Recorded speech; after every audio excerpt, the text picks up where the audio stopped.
Assalamualaikum warahmatullahi wabarakatuh.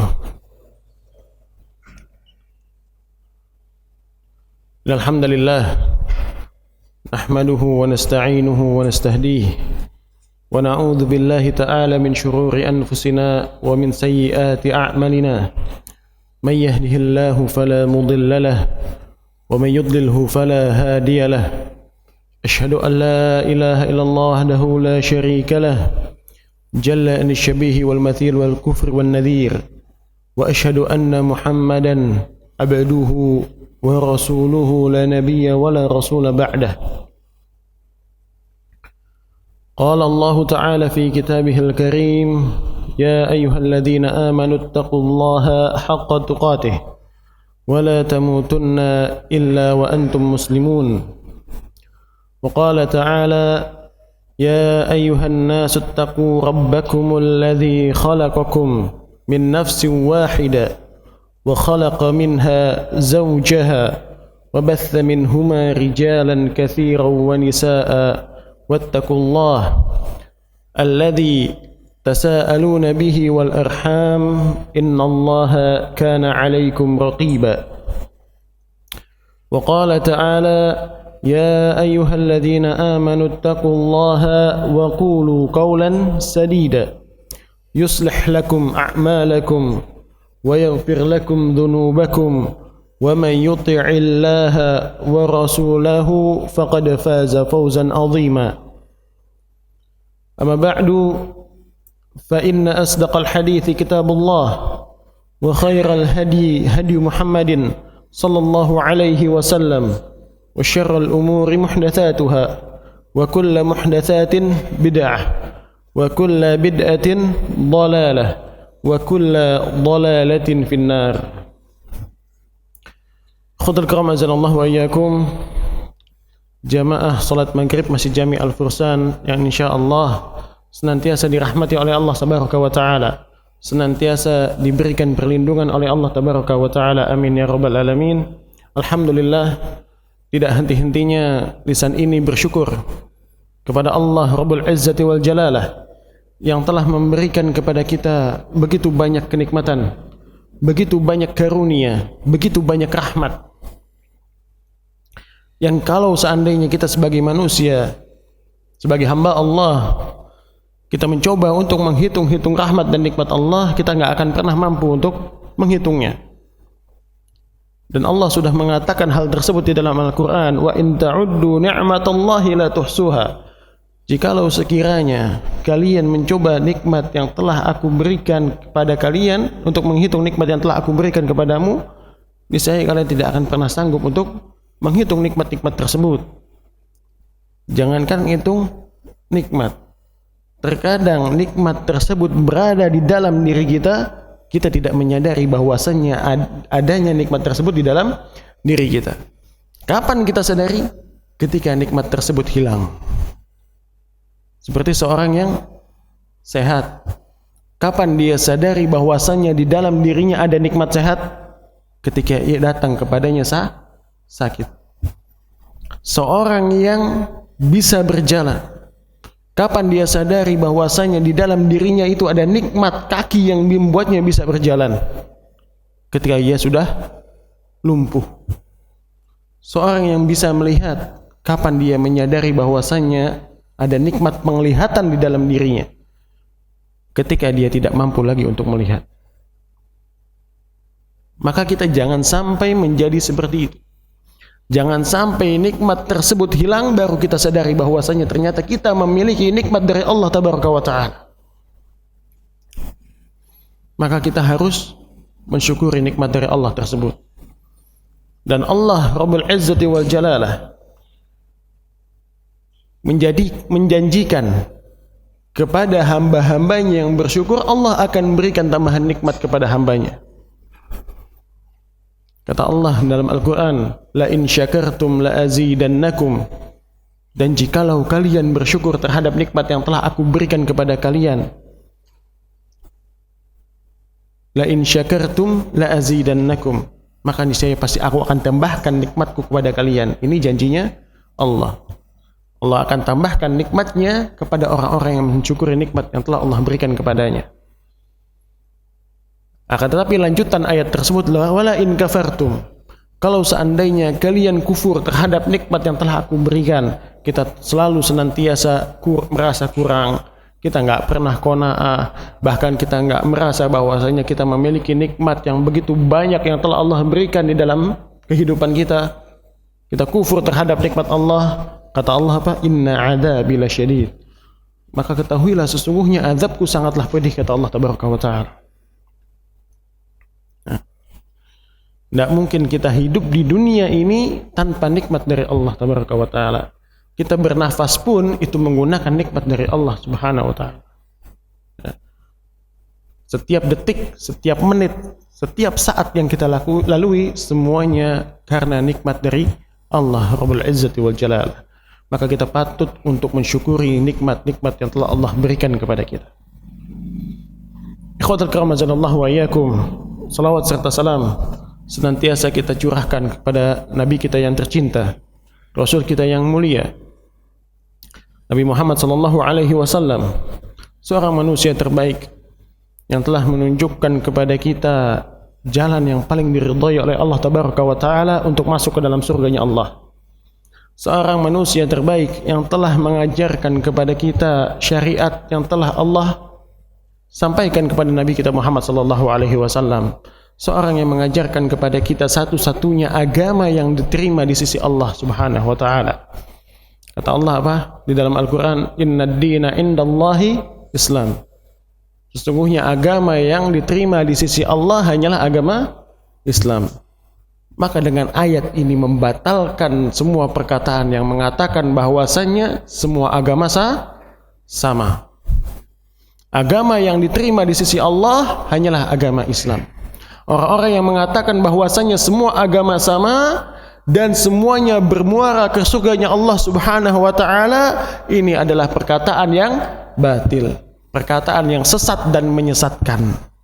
Karena ayat tadi bunyinya sudah jelas. Hanya agama Islam yang Allah Subhanahu wa taala akan terima. Hanya agama Islam yang akan bermuara kepada surganya Allah Subhanahu wa taala. Dan yang telah mengajarkan agama tersebut kepada kita Nabi kita Muhammad sallallahu alaihi wasallam, dan kita sebagai umat dari Nabi Muhammad sallallahu alaihi wasallam sebagai seorang muslim harus mengambil agama tersebut, ajaran tersebut sesuai dengan apa yang diajarkan oleh Nabi kita Muhammad sallallahu alaihi wasallam. Mudah-mudahan Allah tabaraka wa taala memberikan kepada kita keistiqomahan, memberikan kepada kita ketetapan hati, memberikan kepada kita kemudahan untuk menuntut agama ini. Amin, Allahumma amin. Ikhwatul kiram azanallahu wa iyyakum. Di depan kita masih bersama sebuah kitab Minhajul Muslim karya Syekh Jabir Abu Bakar Al-Jazairi, yang dimana di pembahasan sebelumnya kita telah menyelesaikan tentang perkara pergi dan berjalan menghadiri salat berjamaah di poin 5. Kemudian kita akan masuk ke dalam pembahasan yang baru, pembahasan di poin B, ya, tentang masalah imamah atau masalah kepemimpinan di dalam salat. Masalah imam. Ya. Poin yang pertama dikatakan di dalam kitab ini, syarat-syarat imam. Ya, ini merupakan syarat ketika seseorang ingin menjadi imam atau hendak menjadi imam, menjadi seorang pemimpin salat. Syarat-syarat seorang imam yang pertama adalah ia harus seorang laki-laki, kemudian adil, kemudian berilmu. Ya, ada 3 syarat utama: laki-laki, adil, dan berilmu. Jadi tidak sah seorang wanita mengimami salat laki-laki. Ya. Seorang yang fasik yang telah diketahui kefasikannya mengimami salat orang yang mukmin, kecuali ia adalah seorang penguasa yang ditakuti, dan seorang yang bodoh mengimami jamaah umum kecuali bagi jamaah yang sama dengannya. Berdasarkan sabda Rasulullah SAW, la ta'umanna imra'atun wala fajirun mu'minan illa ay yaqharahu bisultanin aw yakhafu sawtahu aw sayfahu. Janganlah seorang wanita dan seorang yang lalim, yang zalim, yang fasik mengimami salat seorang mukmin laki-laki, kecuali seseorang yang memaksakan kehendaknya dengan kekuasaan atau seorang yang khawatir akan cambuk dan pedangnya. Dikatakan di dalam kitab ini, meskipun hadis ini tergolong hadis yang dhaif, ya, tetapi mayoritas ulama mengamalkannya. Hadis-hadis tentang imamah seorang wanita terbatas pada penghuni rumahnya yang wanita dan anak-anak kecil, sebagaimana imamah orang fasik terbatas pada keadaan darurat. Salah syarat untuk menjadi seorang imam itu adalah seorang laki-laki, seorang yang adil, seorang yang berilmu. Ya. Ini syarat pertama untuk menjadi seorang imam. Ya. Maka seorang wanita itu tidak boleh menjadi imam bagi jamaah laki-laki. Ya. Kalau seandainya misal kita di sebuah masjid kita dapati ada masjid yang imamnya itu adalah seorang wanita, maka otomatis salatnya tidak sah. Ya. Karena wanita tidak boleh dijadikan imam. Ya.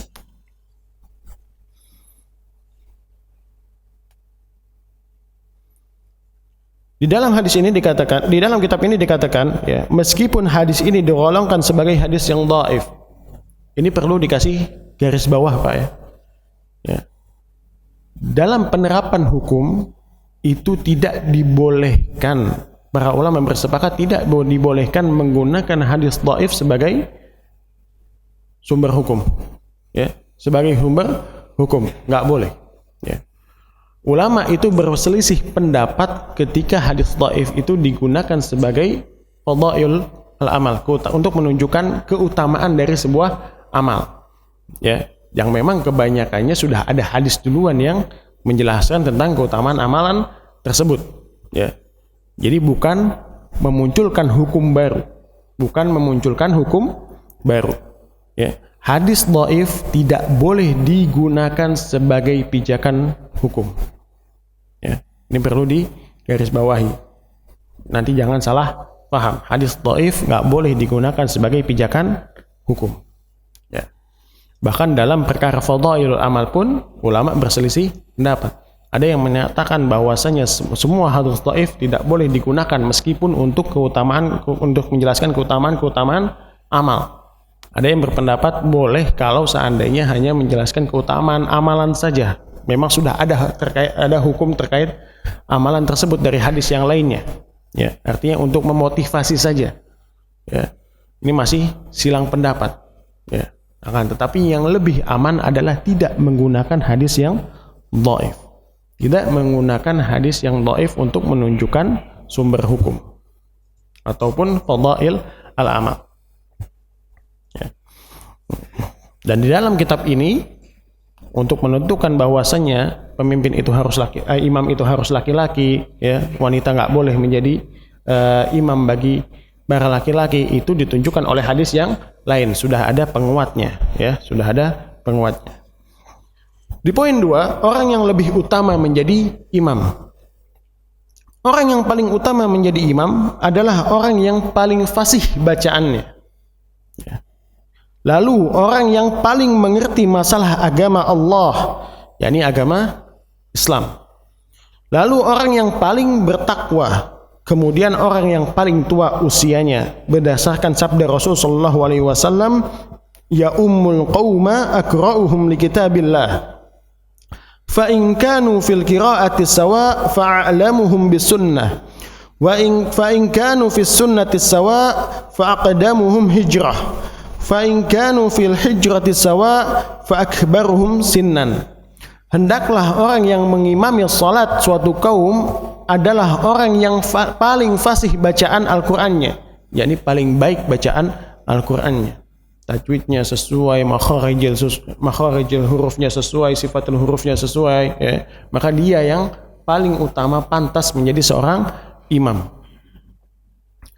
Jika kefasihannya bacaan mereka berada di derajat yang sama, hendaklah orang yang paling mengetahui tentang as-sunnah, yakni orang yang paling faqih. Ya. Kalau ternyata ada dua orang ya dalam suatu kaum yang sama-sama memiliki bacaan yang sama baik dari kefasihannya, maka ditentukan dari keilmuannya tentang agama Islam. Ya. Mana yang lebih faham, mana yang lebih faqih. Ya. Kalau seandainya pengetahuannya tentang agama tersebut sama, tentang sunnah tersebut sama, maka didahulukan orang yang paling dahulu mengerjakan hijrah. Ya, ini berpindah tempat dari negeri kafir ke negeri muslim. Ya. Kemudian kalau seandainya di waktu hijrah pun pelaksanaannya mereka sama, maka hendaklah yang paling tua usianya. Ya. Di dalam riwayat yang lain dikatakan yang paling dulu masuk Islam, yang lebih dulu masuk Islam. Dari poin ini bisa kita lihat bahwasannya yang menjadi patokan pertama seorang imam itu bukan usia. Bukan usia. Kebanyakan yang terjadi di masyarakat adalah orang yang usianya lebih tua maka dia didahulukan. Iya Pak, benar gak? Iya, kebanyakan seperti itu. Dengan alasan menghormati. Maka hormat yang seperti ini adalah hormat yang tidak pada tempatnya. Karena pada dasarnya ada aturan Islam di sana. Ada aturan Islam. Orang yang hendak menjadi imam itu bukan orang yang paling tua, tetapi yang paling baik bacaannya. Paling baik bacaannya. Kemudian yang paling faqih setelahnya. Kemudian yang yang lebih dulu hijrah. Ya. Kemudian baru umur. Ya. Atau yang lebih dulu masuk Islam. Ya. Jadi itu adanya di paling belakang. Itu adanya di paling belakang. Selama ia bukan seorang penguasa atau pribumi. Pribumi di sini artikan sebagai penduduk setempat. Ya. Mengingat penguasa atau pribumi dianggap lebih utama menjadi imam daripada yang lainnya. Hal itu berdasarkan sabda Rasulullah SAW, la ya'ummanna ar-rajulu ar-rajula fi ahlihi wala sultanihi illa biidznih. Janganlah seorang mengimami salat berjamaah pada sisi keluarganya atau di daerah kekuasaannya kecuali dengan izinnya. Misal antum temukan sebuah masjid dan antum posisinya adalah numpang salat di masjid tersebut. Ketika antum salat, antum dapati di masjid tersebut sudah mempunyai imam rawatib, maka antum nggak boleh maju untuk menggantikan imam rawatib tersebut kecuali antum sudah mendapatkan izin dari imam tersebut untuk menggantikan dirinya. Ya. Jadi kalau kita datang ke Masjid Al-Fursan contohnya, antum masih datang ke Masjid Al-Fursan, tiba-tiba antum pengen jadi imam, padahal ada imam rawatibnya, antum maju aja tiba-tiba jadi imam, boleh apa enggak? Nggak boleh. Nggak boleh karena bukan haknya. Meskipun ketika itu posisi antum lebih baik bacaannya dibandingkan dengan imam rawatibnya. Ya.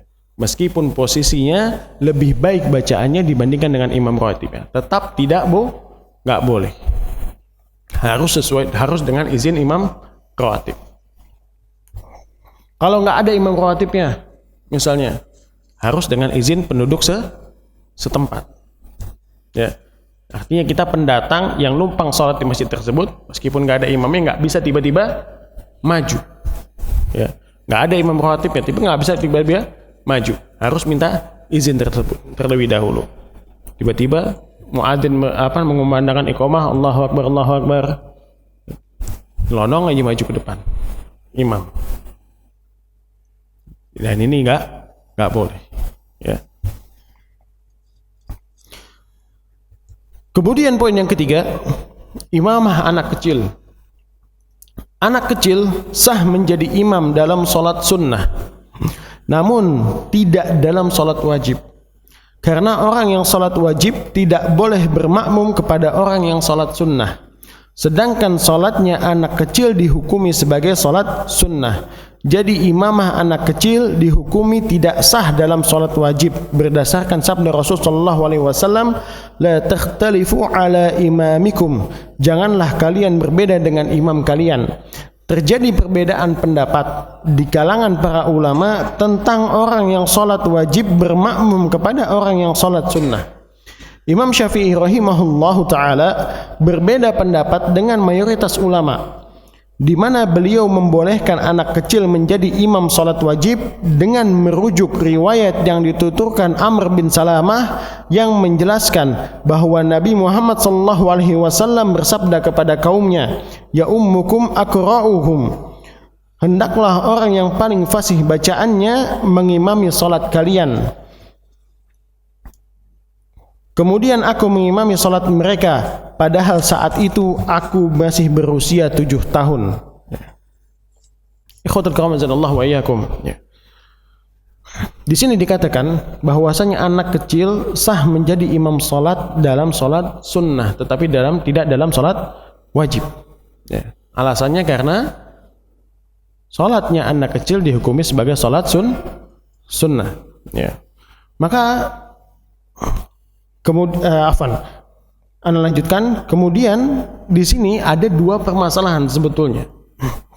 Apakah imamah atau imamnya anak kecil itu sah untuk menjadi imam bagi orang yang dewasa?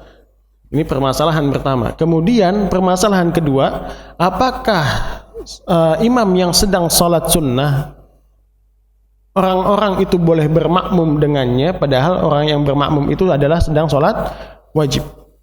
Maka ada dua permasalahan. Permasalahan pertama, di sini terjadi khilaf di antara para ulama. Ada yang mengatakan bahwasanya sholatnya anak kecil itu dihukumi sebagai sholat sunnah, maka imamahnya tidak sah.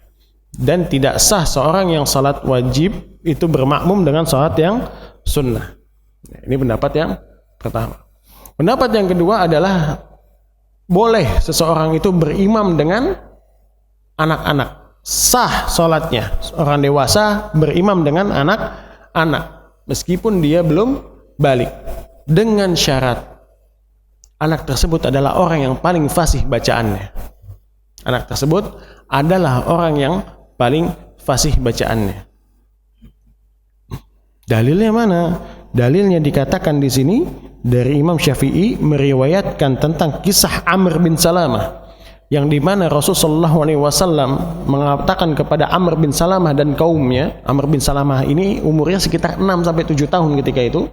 Mengatakan kepada Amr bin Salamah Amr bin Salamah dan kaumnya, kalau seandainya telah datang waktu sholat, maka hendaklah di antara kalian mengumandangkan azan.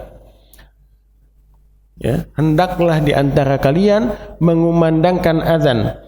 Kemudian, dan hendaklah di antara kalian menjadi imam adalah orang yang paling fasih bacaannya di antara kalian. Maka kaumnya ketika itu bermusyawarah, dan mereka tidak menemukan satu orang pun kecuali Amr bin Salamah ini adalah orang yang paling fasih bacaannya. Maka Amr bin Salamah ini menjadi imam untuk kaumnya. Ini yang menjadi dalil bahwasanya anak kecil itu boleh dijadikan imam selama bacaannya memang dia yang paling baik, sesuai dengan hadis yang tadi kita bawakan.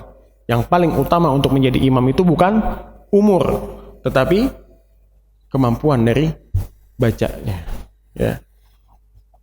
Kemudian permasalahan yang kedua, apakah seseorang yang sholat wajib itu boleh bermakmum dengan yang sholat sunnah? Misal terjadi suatu ada sebuah kejadian, sholat isya sudah selesai dikerjakan, antum datang masbuk sampai di masjid sudah mendapati sholat isya selesai, tapi antum lihat bahwasanya ada orang yang sedang sholat sunnah. Ada orang yang sedang mengerjakan sholat sunnah. Kemudian antum masuk dengan orang tersebut, sholat bersama orang tersebut. Statusnya apa? Orang ini sedang mengerjakan sholat sunnah dan antum sedang mengerjakan sholat wajib. Maka kondisi seperti ini boleh. Kondisi seperti ini boleh, karena dahulu Mu'adz bin Jabal radhiyallahu taala itu pernah sholat bersama Nabi Muhammad sallallahu alaihi wasallam. Beliau mengerjakan sholat isya bersama Nabi Muhammad sallallahu alaihi wasallam. Kemudian setelah beliau mengerjakan sholat Isya, beliau kembali ke kaumnya, ya, dan memimpin kaumnya untuk mengerjakan sholat Isya secara berjamaah. Jadi di sini Mu'adz sholatnya 2 kali. Yang pertama sholat wajibnya dia sudah tunaikan bersama Nabi Muhammad SAW.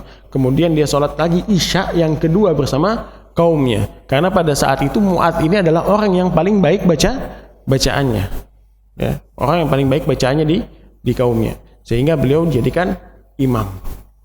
Dan di sini pula lah nanti ada kasus, ada kejadian bahwasanya Mu'adz bin Jabal ketika mengimami kaumnya itu bacaannya panjang, panjang. Akhirnya sampai Mu'adz ini ditegur oleh Nabi Muhammad SAW, "Afattanun anta ya Mu'adz, apakah engkau mau menjadi seorang yang menyebabkan fitnah wahai Mu'adz?" Kata Nabi Muhammad SAW. Kenapa? Karena bacaan Mu'adz yang panjang ketika dia mengimami kaumnya. Nanti akan kita masuk pembahasan itu. Ya, jadi boleh seseorang ketika dia berada di dalam keadaan masbuk dan dia mendapati ada orang yang salat, mengerjakan salat sunnah, kemudian dia bermakmum dengan orang tersebut. Meskipun terjadi perbedaan niat, yang satu niatnya salat sunnah, yang satu niatnya salat wajib. Tetapi yang perlu diingat adalah ketika makmum tersebut salat sunnah, ya, dan dia dijadikan imam, dia tidak perlu merubahnya menjadi salat isya, merubah niatnya menjadi salat isya, tetap pada salatnya saja, dan tidak perlu dia jaharkan bacaannya, ya, tidak perlu dia jaharkan bacaannya, tetap pada salatnya saja.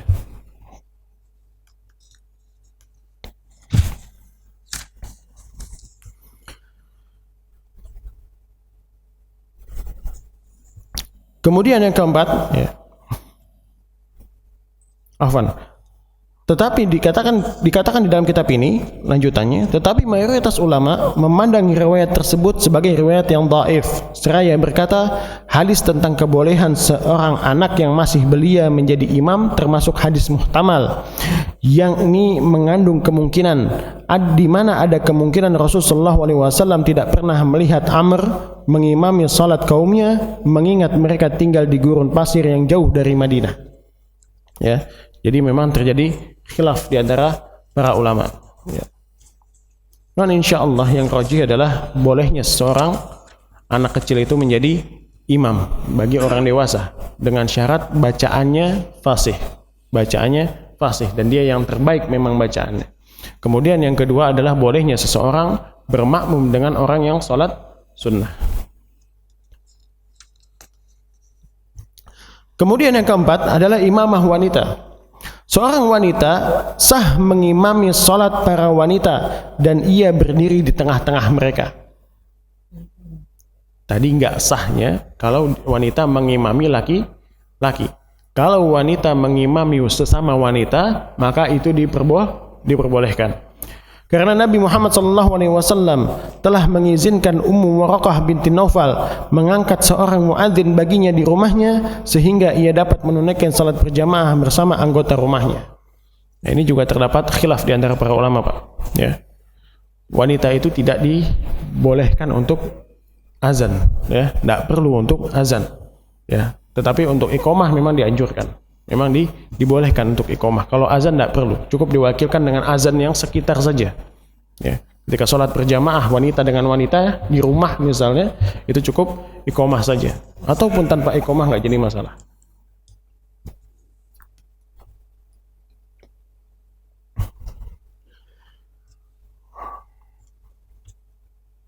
Dan posisi seorang wanita ketika mengimami salat itu bukan berada di depan seperti laki-laki.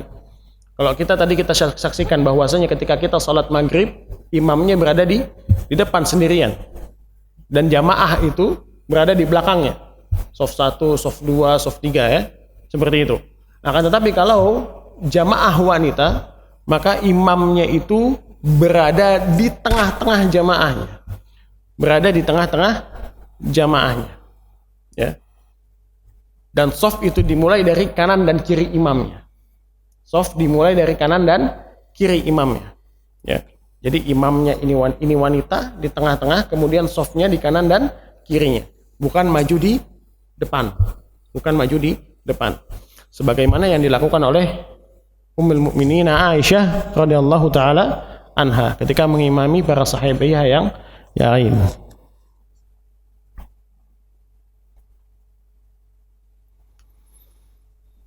Kemudian poin yang imamah orang buta. Ya. Orang buta sah untuk menjadi imam salat berjamaah. Ya. Karena Rasulullah SAW pernah menunjuk Ibnu Ummi Maktum radhiyallahu taala sebagai imam pengganti di Madinah hingga 2 kali, dan ia salat bersama mereka, yakni penduduk Madinah, padahal ia adalah seorang yang buta. Ya. Memang kalau kita lihat syarat tadi, ya, seseorang tidak disyaratkan bahwasanya seorang imam salat itu harus yang fisiknya sempurna, tetapi persyaratannya adalah ia harus bacaannya fasih. Ia harus seorang yang faqih, ya. Seperti itu. Tidak disebutkan bahwasanya ia harus seorang yang sempurna fisiknya, tidak. Makanya orang buta itu tidak menjadi masalah untuk menjadi seorang imam dalam salat selama bacaannya memang baik. Selama bacaannya memang fasih, boleh seorang buta mengimami salat. Kemudian poin yang keenam, imamah orang yang kurang utama. Imamah orang yang kurang utama sah mengimami salat orang-orang meski ada orang yang lebih utama darinya. Maksudnya ada orang ketika misalnya kita berada di sebuah tempat, kita dapati bahwasanya di tempat tersebut sebetulnya ada orang yang lebih baik dibandingkan dengan imamnya. Lebih baik dibandingkan imamnya dari segi bacaannya, dari segi ini, dia lebih baik sebetulnya. Ya, tetapi orang ini yang menjadi imam itu punya kuasa ya, mungkin dia sebagai imam rawatib yang telah ditunjuk, ya, seperti tadi Anda katakan, ataupun yang lainnya. Maka pada saat tersebut dia tetap menjadi imam meskipun ada orang yang lebih baik darinya berada di belakang dirinya, berada di jamaah. Karena Rasulullah SAW pernah salat di belakang menjadi ma'mum ketika Abu Bakar radhiyallahu taala anhu menjadi imam dan Abdurrahman bin Auf menjadi imam, padahal Rasulullah SAW lebih utama dari keduanya dan dari semua makhluk. Ya. Ini nggak ada yang menafikan bahwasanya Nabi Muhammad SAW itu merupakan makhluk yang paling sempurna, ya, yang paling utama dibandingkan semua makhluk. Ya. Di sini dikatakan bahwasanya Nabi Muhammad SAW pernah salat di belakang Abu Bakar dan pernah salat di belakang Abdurrahman bin Auf.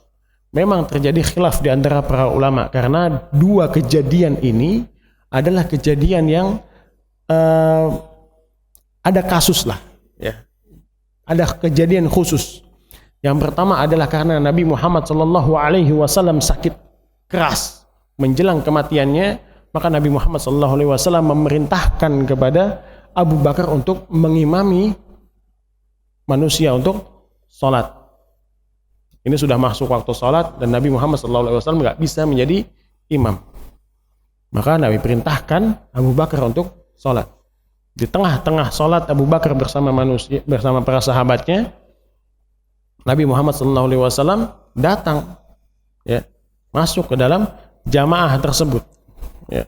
Maka para sahabat yang mengetahui bahwasanya Nabi Muhammad SAW masuk memberikan isyarat kepada Abu Bakar, dan Abu Bakar pun hendak mundur dari tempat imamnya, akan tetapi Nabi Muhammad SAW menahan Abu Bakar untuk melanjutkan sholatnya. Ini ada kasus, yakni ketika Nabi Muhammad SAW sakit keras. Kemudian yang kedua adalah ketika Nabi Muhammad SAW sedang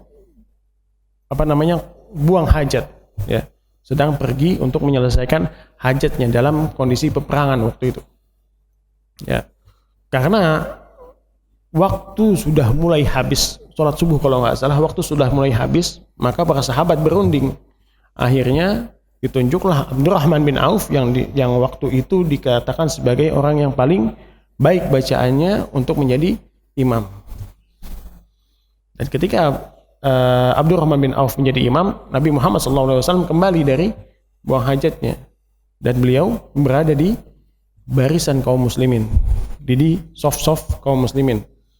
Setelah sholat, beliau mengatakan kepada para sahabatnya, telah benar apa yang kalian lakukan. Telah benar apa yang kalian lakukan. Ya, memang ada dua kasus ini saja. Ya, makanya masih terjadi khilaf di antara para ulama.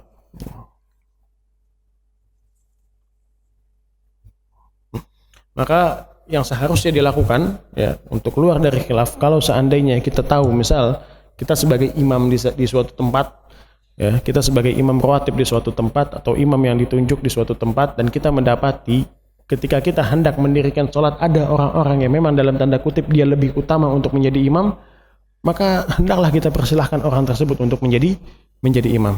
Ya. Contoh misalnya kita berada di sebuah masjid yang dimana masjid itu ada syekh yang datang, ya, syekh yang datang misalnya untuk mengadakan daurah di masjid tersebut, ya, maka pada saat itu silahkan tawarkan kepada syekh tersebut untuk menjadi imam, ya. Dan kita tahu memang kapasitas dia lebih baik dari segi bacaannya, dari segi keilmuannya, ya, lebih sesuai dengan hadis dari Nabi Muhammad SAW. Kemudian yang ketujuh, imamah orang yang bertayamum. Orang yang bertayamum sah mengimami sholat orang yang berwudu, karena Amr bin As radhiyallahu taala anhu pernah mengimami sholat pasukan tentara di mana ketika itu ia bersuci dengan tayamum, sedangkan para tentara yang sholat bersamanya bersuci dengan berwudu. Selanjutnya hal itu dilaporkan kepada Rasulullah SAW dan beliau tidak mengingkari perbuatan Amr bin As tersebut. Khotul karamazallahu wa iyyakum. Ya. Kisah Amr bin As ini itu terdapat pada perang Zatus Salasil. Zatus Salasil, ya. Jadi di dalam perang ini Amr bin As yang notabene adalah orang yang belum lama masuk Islam. Belum lama masuk Islam. Hanya kalau tidak salah berapa bulan, 3 bulan, sekitar 3 bulan lebih. Dia belum lama masuk Islam. Nabi Muhammad SAW tunjuk beliau menjadi panglima perang untuk peperangan Zatus Salasil.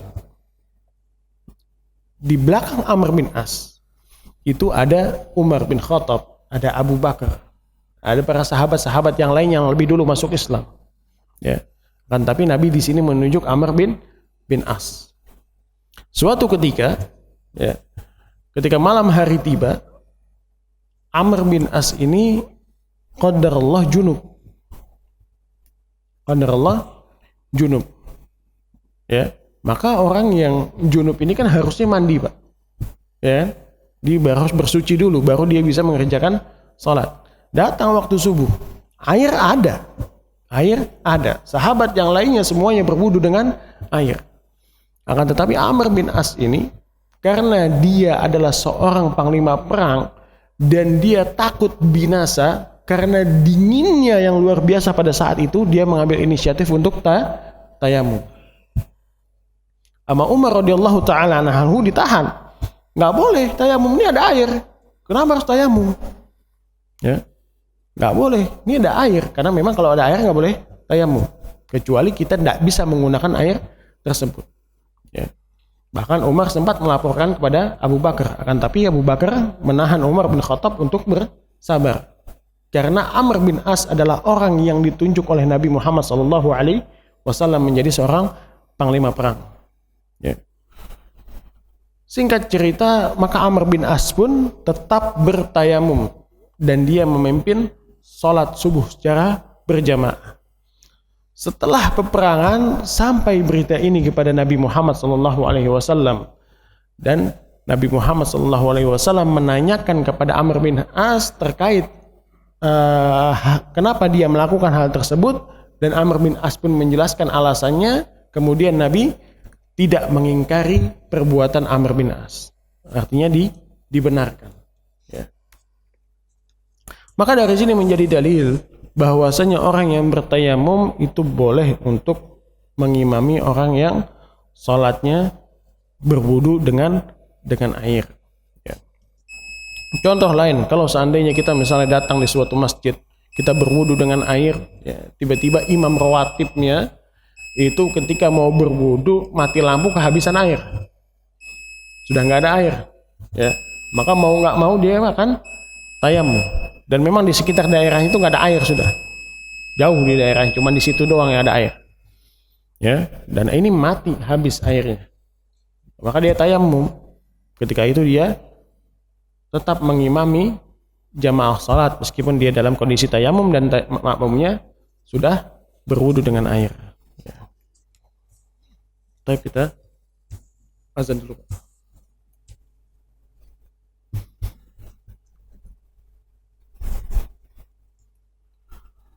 Alhamdulillah wassalatu wassalamu ala Rasulillah ma ba'd. Kita lanjutkan. Poin ke-8, imamah musafir. Yani imamah orang yang dalam masa berpergian. Musafir sah mengimami salatnya mukim. Mukim ini adalah orang yang menetap di suatu tempat atau berada di daerahnya. Tetapi bagi mukim, jika ia salat di belakang musafir, maka ia dianjurkan menyempurnakan salatnya setelah imam menyelesaikan salatnya. Karena Rasulullah SAW pernah mengimami salatnya penduduk Makkah, padahal saat itu beliau adalah musafir. Setelah salat selesai, beliau bersabda, "Ya ahla Makkah, atimmu salatakum fa inna qaumun safrun." Hai penduduk Makkah, sempurnakanlah salat kalian karena kami ini adalah kaum musafir. Sedangkan jika musafir salat di belakang orang yang mukim, maka dia harus menyempurnakan salatnya, yakni tidak diqashar. Ketika Ibnu Abbas radhiyallahu taala ditanya mengenai menyempurnakan salat di belakang orang yang mukim, maka ia menjawab, itu adalah sunnah Abul Qasim. Itu adalah sunnah Abu Qasim, yakni Nabi Muhammad sallallahu alaihi wasallam. Ya. Jadi ketika seorang hendak mengerjakan, seorang berada dalam keadaan safar dan dia statusnya adalah musafir, dia mendatangi suatu masjid, ya, dan dia salat berjamaah dengan orang yang mukim, maka dia tidak mengqashar salatnya. Ya. Kita tahu bahwasanya orang yang safar ini mendapat keringanan, mendapat rukhsah untuk mengqashar salat. Ya, mendapat rukhsah untuk mengqashar salat. Yang tadinya 4 rakaat menjadi 2 rakaat. Yang tadinya 2 rakaat jadi berapa, Pak? 2 tetap, jangan dipotong lagi sudah. Yang tadinya 3 rakaat jadi 3. Ya. Yang dipotong cuman yang 4 saja. Yang 2 rakaat dan 3 rakaat itu tidak diqashar. Ya. Dia mendapat keistimewaan itu, mendapat rukhsah. Ya. Akan tetapi dia salat secara berjamaah dengan orang yang mukim, ya. Maka pada saat itu, dan yang menjadi imamnya ini adalah orang yang mukim, maka pada saat itu dia tetap salat 4 rakaat secara itmam, secara sempurna 4 rakaat, tidak diqashar. Kalau seandainya dia diperbolehkan untuk menjadi imam, ya, maka dia tetap salat qashar 2 rakaat. Begitu setelah orang musafir ini salam, maka orang yang mukim itu menyempurnakan salatnya menjadi 4 rakaat. Ya. Jadi kalau yang mukim itu salat di belakang orang yang musafir, dia jangan ikut-ikutan qashar. Jangan ikut-ikutan qashar. Harus tetap sempurna 4 rakaat. Yang boleh diqashar itu cuman musafir saja. Ya. Poin ke-9, berdirinya makmum bersama imam. Apabila seorang laki-laki bermakmum kepada seorang laki-laki, maka ia berdiri di samping kanannya. Begitu juga halnya dengan seorang wanita yang bermakmum dengan seorang wanita, maka ia berdiri di samping kanannya. Adapun jika 2 orang atau lebih bermakmum, maka mereka berdiri di belakang imam. Ya. Ini kalau seandainya kita sholat dengan 1 orang, artinya hanya ada 2 orang, itu kita tempatkan di sebelah kanan kita. Kita tempatkan sejajar di sebelah kanan kita. Ya. Baik ketika 2 orang laki-laki maupun 2 orang perempuan sama. Ya. Imamnya laki-laki, di sebelahnya satu orang laki-laki. Imamnya perempuan, di sebelahnya satu orang perempuan. Kalau ada 3 orang laki-laki, maka satunya menjadi imam di depan dan 2-nya di belakang imam tersebut. Ya. Kalau 3 orang perempuan, nah ini posisinya gimana, Pak? Hah? Di belakang? Enggak dong. Di sejajar bersama imamnya, kanan kiri imam tersebut. Imamnya di tengah-tengah, kanan dan kirinya adalah makmumnya, sejajar. Ini kalau perempuan, ya. Jadi jangan disuruh ke belakang juga kalau perempuan. Tetap di situ. Sedangkan jika jumlah laki-laki dan jumlah wanita yang bercampur, maka yang menjadi makmum, maka makmum laki-laki berdiri di belakang imam, sedang makmum wanita berdiri di belakang makmum laki-laki. Kemudian jika makmumnya terdiri dari seorang laki-laki serta seorang wanita, maka makmum laki-laki berdiri di sebelah kanan imam laki-laki tadi, dan wanitanya berdiri di belakang keduanya. Ya. Meskipun itu adalah seorang anak kecil yang mumayyiz, yang sudah dapat membedakan sesuatu. Sedang makmum wanita berdiri di belakang keduanya. Hal itu berdasarkan sabda Rasulullah SAW, khairu sufufir rijali awwaluha wa syarruha akhiruha, wa khairu sufufin nisa'i akhiruha wa syarruha awwaluha. Sebaik-baik saf makmum laki-laki adalah saf yang pertama, dan seburuk-buruknya ialah saf yang terakhir. Sedang sebaik-baik saf makmum wanita adalah saf yang terakhir, dan seburuk-buruknya ia adalah saf yang pertama. Wanita itu semakin jauh posisinya dengan laki-laki, maka semakin baik, ya. Dan di sini jangan di sini dijelaskan bahwasanya ketika seseorang laki-laki, kemudian ada laki-laki lain yang umurnya kecil, anak-anak kecil itu bermakmum, maka anak kecil itu berada di samping imam laki-laki tersebut, dan wanitanya itu berada di belakang keduanya, ya. Jadi sama nih, ya, bentuknya sama, meskipun dia anak kecil ataupun dewasa. Kalau satu orang itu berada di samping imam laki-lakinya, kalau satu orang berada di samping imam laki-lakinya, kalau 2 orang maka di belakang imam laki-laki. Sedangkan wanita tetap di belakang di belakang makmum laki-laki tersebut, ya. Tetapi ini bukan menunjukkan kebolehan untuk mengerjakan sholat berjamaah secara sengaja dengan keluarga di rumah. Enggak. Sholat berjamaah laki-laki tetap di masjid. Jangan karena anak jelasin ini besok bikin jamaah di rumah. Enggak, jangan, Pak. Tetap laki-laki sholatnya yang berada di masjid. Ini hanya kita pelajari untuk pengetahuan kita saja. Kalau seandainya memang qadarullah kita harus sholat di rumah. Contohnya kejadian beberapa tahun lalu, yakni ketika COVID datang, semuanya sholat di rumah, kan itu kan. Nah, ketika kita mengerjakan sholatnya di rumah, kita tahu harus menempatkan posisi keluarga kita itu seperti apa dalam sholat, ya. Tetap laki-laki sholatnya di masjid. La sholata li jaril masjid illa fil masjid. Nggak ada sholat bagi tetangga masjid kecuali di masjid, ya. Laki-laki sholatnya di masjid, ya, di masjid. Ancamannya jelas dari Nabi Muhammad SAW. Beliau pernah ingin membakar rumah-rumah, ya, rumah-rumah ketika itu, karena kalau seandainya beliau dapati ada orang-orang laki-laki yang tidak sholat berjamaah bersama para sahabatnya, bersama Nabi Muhammad SAW, beliau nggak jadi bakar rumah-rumah tersebut karena di dalamnya masih terdapat anak-anak dan wanita, ya. Dan sholat di masjid itu keutamaannya besar, 27 derajat dibandingkan dengan sholat sendirian. Sholat berjamaah, maksud tanah, sholat berjamaah itu keutamanya besar, ya.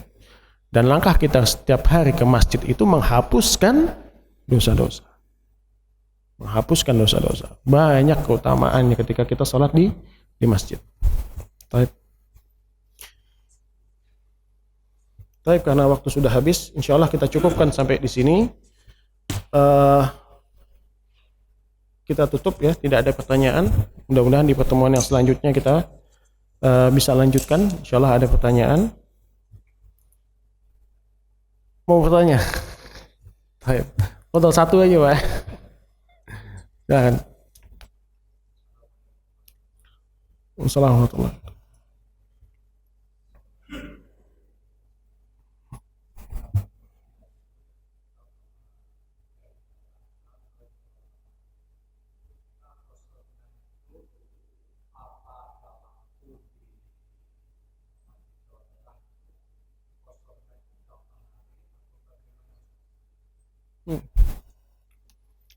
Baik. Pertanyaannya tentang batas qasar berarti Pak ya. Batas seseorang mendapatkan rukhsah ketika safar. Ada perbedaan di antara para ulama mengenai batas seseorang mendapatkan rukhsah ketika safar. Ada yang mengatakan hanya 3 hari. Ada yang mengatakan selama 2 minggu kalau tidak salah. Ya, kemudian ada yang mengatakan tidak terbatas selama dia memang tidak berniat untuk mukim di tempat tersebut. Ya, dia tidak berniat untuk mukim di tempat tersebut. Ya. Jadi kalau sama dia tidak berniat, meskipun dia lama, misal 1 bulan, tapi dia tidak berniat untuk mukim di tempat tersebut, maka dia tetap boleh untuk mengerjakan qasar. Ya. Akan tetapi untuk kehati-hatian, ya ini, maka kita hanya lebih baik mengambil pendapat yang 3 hari saja. 3 hari di tempat tersebut, setelahnya kita itmam. Ya. Setelahnya kita menyempurnakan salat. Ya. Karena insya Allah nggak ada ruginya, Pak. Ketika kita menyempurnakan sholat tersebut, kita tidak punya kerugian. Ya. Kalau nanti kita safar kembali ke tempat awal kita, ke rumah kita, ya, maka pada saat perjalanan tersebut kita boleh kembali mengqasar. Ya. Itu Pak ya, insyaallah. Baik, karena waktu yang terbatas, ya, kita tutup dengan doa kafaratul majlis. Mudah-mudahan bermanfaat. Subhanakallahumma bihamdika asyhadu an la ilaha illa anta astaghfiruka wa atubu ilaik. Assalamualaikum warahmatullahi wabarakatuh.